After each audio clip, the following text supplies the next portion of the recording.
Liverpool going up against Everton, Merseyside derby, first game of the weekend, Ogoba Ali kickoff. Despite that, I still feel like Liverpool will have too much for Everton. Everton have started the season so well. I'm a really big fan of that entire front four of Grealish, Dewsbury Hall, Ndiaye. Still have Dibbling coming off the bench. Beto is there as well. Like, they just look so good. Mikolenko has not played much this season. Has he played? I don't think he has played. So James Gunn has been filling in at left back. I feel like that's the one place where they will have issues. Even though Gunn has played quite well, to be honest. But that takes him away from midfield, where he's also been quite strong. As for Liverpool, oh boy, Isak played in midweek. Liverpool again came back from behind. What they're doing is highly unsustainable. But I just feel like once they click, they will not need to do it again. They will be going up in games. They'll be going 3-0 up, even 4-2 up. The one thing is that they'll concede chances. It's great to see Szoboszlai now coming back into midfield. They finally have both their right backs back. And yeah, let's just see how it goes. For this game, I will go with another highly entertaining game. I will go with a 4-2 win, Liverpool over Everton. Burnley going up against Nottingham Forest. These two teams have been quite interesting to watch because Nottingham Forest had a manager, changed managers. Then now we want to see what Ange can do there. Burnley, on the other hand, quite solid last week against Liverpool. So unlucky to concede basically in the last minute of the game. Ugochukwu, of course, is suspended for the game. For Nottingham Forest, Murillo got injured against Arsenal. Ola Aina is out for quite a long time with his hamstring injury sustained against South Africa in the World Cup qualifiers. And I think that's the key. That left back place, that left back where Madueke was exploiting is the one place where I feel like Burnley can really have fun over there, you know? So who exactly at Burnley am I looking at? I'm looking at Chauna and Walker on that wing. Even though Walker, yes, the man is experienced, great right back of the past, but he's I feel like him playing as a wing back in this system can really help exploit that area where I feel Nottingham Forest are quite weak. So I will go with the Nottingham Forest loss to Burnley. 2-1, Burnley win. Brighton going up against Spurs. This is going to be a very interesting game for Spurs. Very testing, especially after a Champions League midweek game. They were used to playing Europa League. Now you've come from playing the big boys. A very testy game. First ever game for Thomas Frank as a coach in the Champions League and first win. So I want to see how they recover coming into this game. This is where, like, if they had players back, it would be really nice to rotate. But because they are missing Dragushin, Madison, Kulusevski, Bissouma, Solanke, I am quite curious to see how they bounce back. This is the place where teams like even Newcastle 2 years ago when they were in the Champions League, these are the games that really cost them, right? Obviously, this is the first one, so may not be as much of a factor, but it will be a factor. Xavi Simons has looked so good. Oh my goodness. What a signing. I feel like a proper 10 is what Thomas Frank needed because he has the structure. They have Palhinha in midfield, Bentancur, Pap Matsa. Like, they just needed a proper 10. And his set pieces, woo. But are they ready for Yakuba Minte? Are they ready for Mitoma?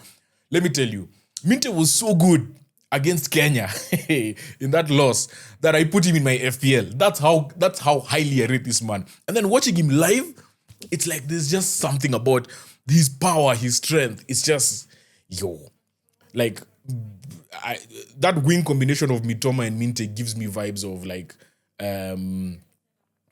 what's his name? Bolasi on one wing, and I can't remember who was on the other wing, but they were just fast and they were just shifty. So yeah, this is going to be a good test for Tottenham. But that being said, I still believe that Brighton will just get something from it. Jorginho Ruta should be back, I think, which is huge.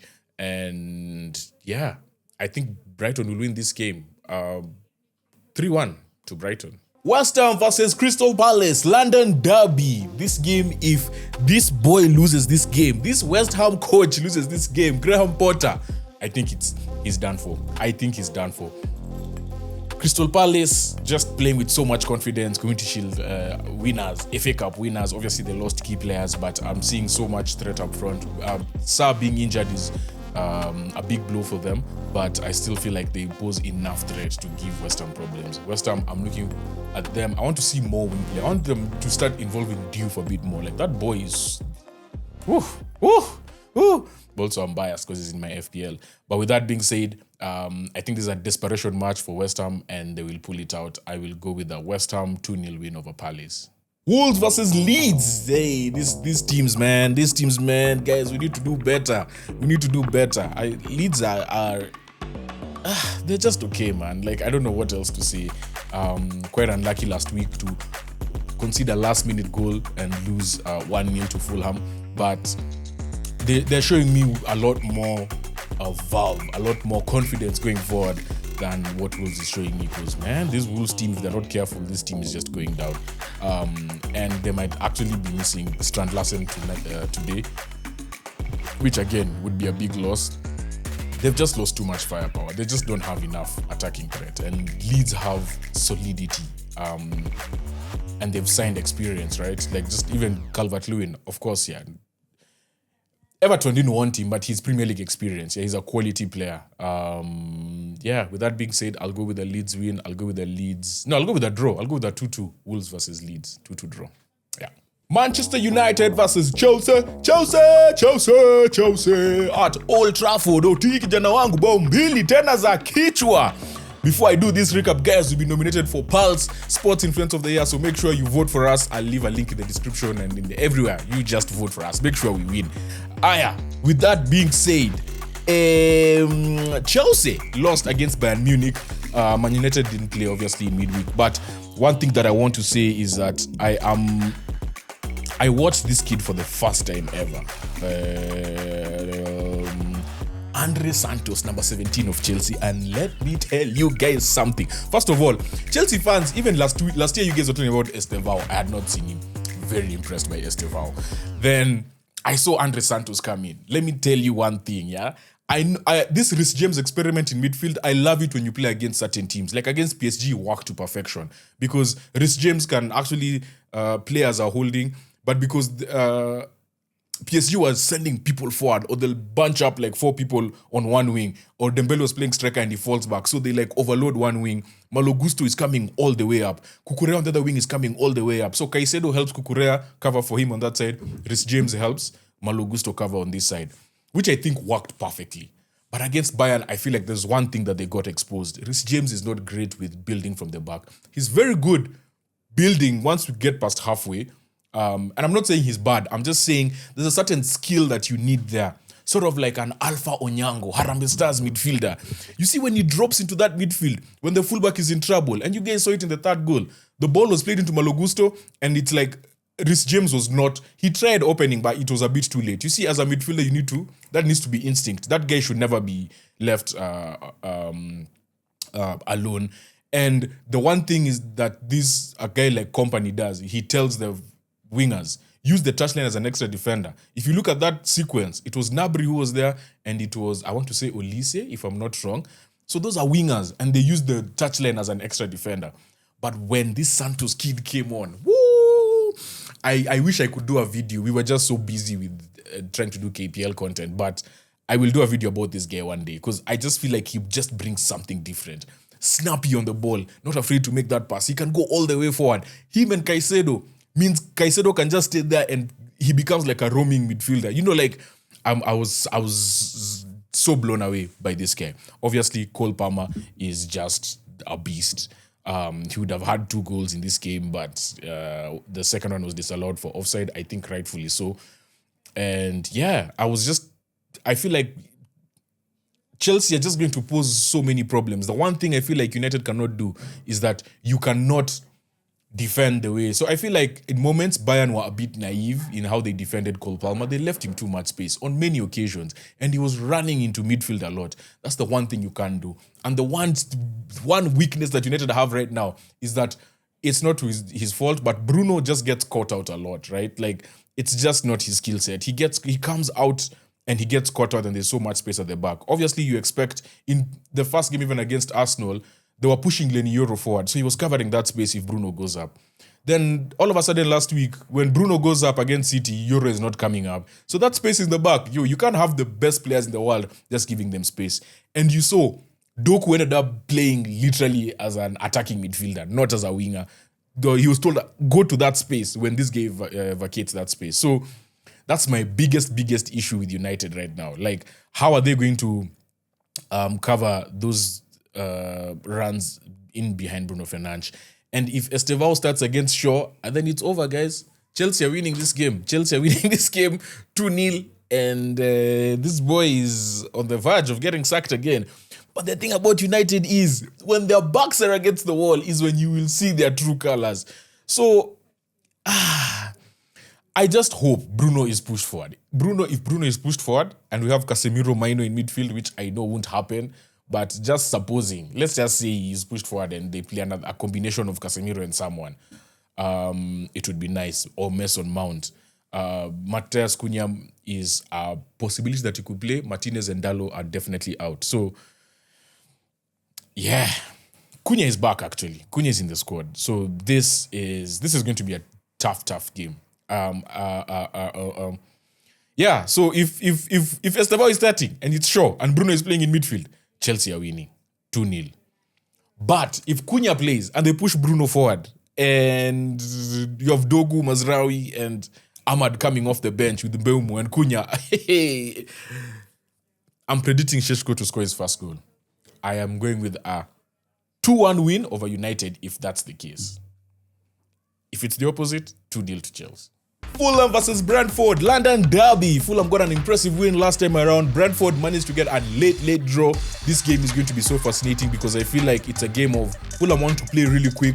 Brentford want to hit you with set pieces and with throw-ins and with they're just dynamic in that way. This is one of those games where I feel like Shada and Thiago are going to look so good. But then Bassi has been a revelation.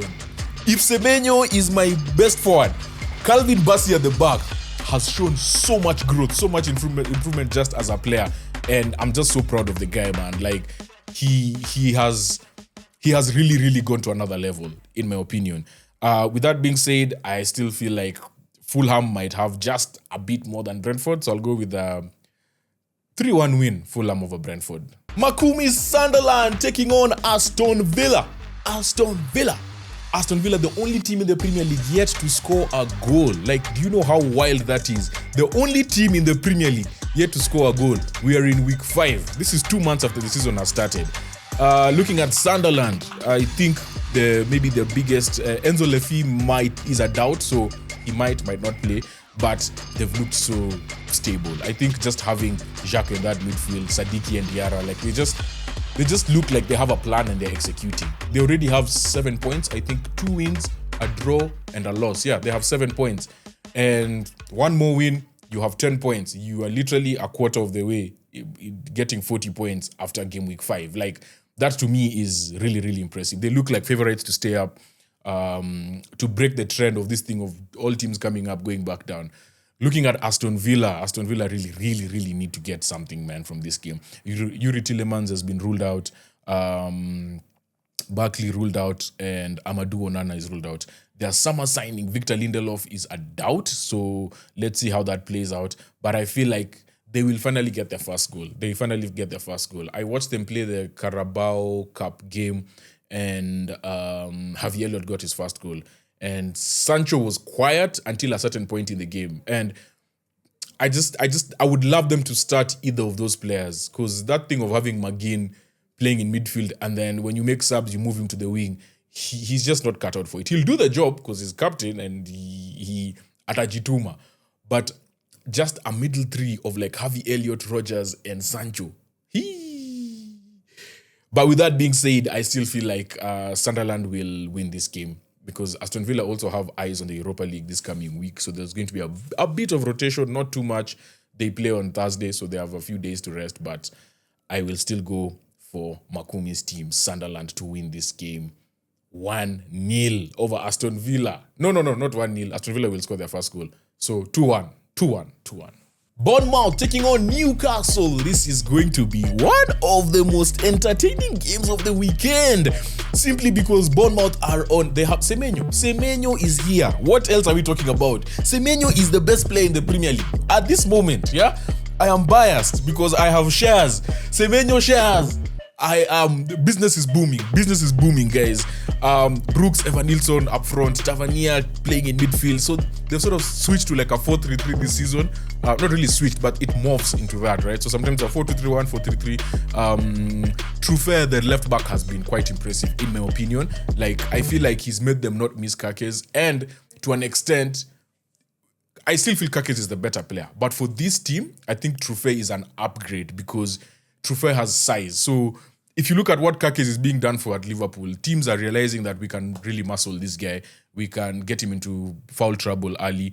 And that's the one thing I'm seeing Truffert is really, really doing well. Like, he just has size, and his deliveries with the left foot are just something else. So I feel like for this team, Truffert is an upgrade. But Kakes is still, for me, much better player. And that is why he plays for the champions. Newcastle, they have major injury doubts. Actually, Visa Shah and Jacob Ramsey are ruled out for the game. Kieran Trippier is a doubt. Anthony Gordon was suspended after his red card after Liverpool, so we should expect to see Barnes, Voltemada, and Jacob Murphy up front, something like that. But after chasing Pedri and De Jong in midweek, hey, they're going to have their work cut out for them. I also think Thiaw will come in because, Shah had the head injury, concussion. So I think once he enters the protocol, it's going to be, I think, between 7 and 10 days. So yeah, definitely missing this game, I think. Voltemada got his first goal last week, came off the bench in this last game, but just didn't offer enough. Man, Barcelona on a different level. And last year, my favorite to get fired was Eddie Howe.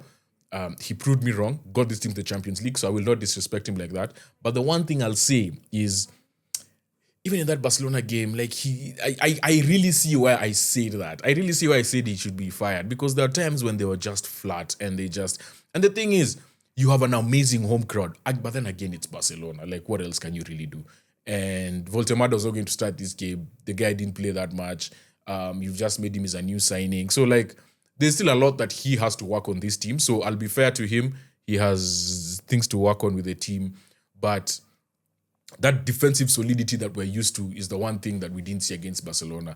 The Rashford goal, those are things I don't see from a Newcastle side. Someone just getting the ball and shooting from nowhere. A free header in the box. Newcastle team, Eddie Howe. Those are the things that, those are just moments of concentration though. So I won't blame him for that. But I would like to see more of him and how he unlocks this team. Bruno G is still a soldier. Like, this guy, the player you love to hate, that is him. Javi Barnes was flat in midweek, but let's see. I still feel like their best player against Barcelona actually was Elanga. Elanga was one of their best players. In fact, he might start in place of Jacob Murphy, I think. And then you play Livramento and Luis Hall. So, yes, this is going to be one of those games that you must watch. You must be there. And my prediction is going to be a Bournemouth 3-2 win over Newcastle, who will be a bit lethargic after the Champions League exploits in midweek. Manchester City going to the Emirates to meet the Arsenal SA. Our team, our boys, fresh off a win in Spain, 2-0. Martinelli off the bench, Trossard with the assist. Then Martinelli assisting Trossard. We were on fire. Okay, we were not really on fire, but the last 10 minutes of the game, we were on fire. Our boys are cooking. But I still feel Martinelli will start this game. I don't know why. First of all, I'm so happy for Martinelli. I feel like I'm the only person who's been defending Martinelli on this podcast against Keenan and Ruto. Like, they've been coming at me. I've been saying how, I know it's only one game. Let me not push it. But you can see the mentality. And even when you were celebrating how all the players came and just celebrated with him, like, that to me was just like, it showed me a lot. It showed that they understand that he's working hard and they appreciate it. Saliba was on the bench, didn't come on, which to me, I feel like he should play this game. And if you have our back four of Calafiori, Gabriel, Saliba, and Timber, yo, bro, me, I'm good. I'm good. Odegaard. So I watched the press conference yesterday, Arteta's press conference, and he was just his typical self of like, oh, we have a training session tomorrow, we'll see after that. So they have not ruled out Odegaard, but even if he's fit, I think he just comes onto the bench. I don't think he comes to the game, right? Saka as well, he said the same thing. Ben White, the same thing. So those three have chances to feature in this game, but at the same time, the way Madueke has started this season, the way the threat of Eze and having Gyökeres up front, there's really no need to rush anyone back. If you can bring them to the bench, that's fine. The way Mosquera is playing, like Saliba can easily sit on the bench and be like, okay, we don't need to rush him back in. I really love that. I think the one thing he won't do is that he won't risk Mosquera against Haaland. I feel like Mosquera has started the season so well, and then those 2 games he's played are like a confidence builder, right? So when you're going to game plan, watching film, we're like, yeah, here, this is what you did well, this is what you do, this is what you to improve on. And his confidence is up there. So you don't put him against Haaland, then Haaland destroys him, and then his confidence goes back again. Merino starting in this game. Does Merino start in this game? Well, the people I know who are starting are Rice and Zubimendi. That much we know. The starting Merino for me against like Nottingham Forest. Was it Nottingham Forest? No. In midweek. We were just a bit like the movement was not, we were not as dynamic as we normally are. But then again, it was the first Champions League night away to a team that has not been in the Champions League in years. So I also get the fact that he was being a bit conservative, but I feel like we need to go after this Man City side. This Man City side is, they are like on an edge. They're missing Mamouche, missing Cherki, missing Ait Nouri, Kovacic. Stones for sure won't play. They might have to play Ake. If they play O'Reilly, it's over. That's just it. But the person we need to watch out for is Doku. My goodness. Like the things he was doing in midweek, even against Napoli, what he did against United. He's doing this kind of thing of just, he's gone. Side, gone. And there's nothing you can do about it. So he's the person we really need to watch out for. Obviously, other than Haaland. Haaland is a beast up front. But I still feel like if we pin these guys down, we just cut those long balls to Haaland and just pressure them, especially on either wing. And make Foden defend more, because we know they're going to start Foden and Reinders in midfield. Foden is back, guys. By the way, that assist he had for Haaland, sublime. So this is going to be a tightly contested affair, but it will just go crazy because Man City are really low on confidence, and we saw what Tottenham did to them. Once you score one, there's chances you can score more. So yeah, it's going to be tightly contested, especially in the first half, in my opinion. Then second half, I think it'll just open up a bit more. But I will go with a 3-1 win over Man City. I'm quite confident about my boys. I know we will do well. And even if we go like 1-0 down, like these are those times where I feel like even if you have Eze on the bench or Martinelli on the bench or Trossard, you know whoever is coming on is coming to change the game. So we have finishers. Like, I'm very, very, very, very, very, very happy about my squad. And yeah, I'm going with an Arsenal 3-1 win, and we will consider our first goal from open play this season against City.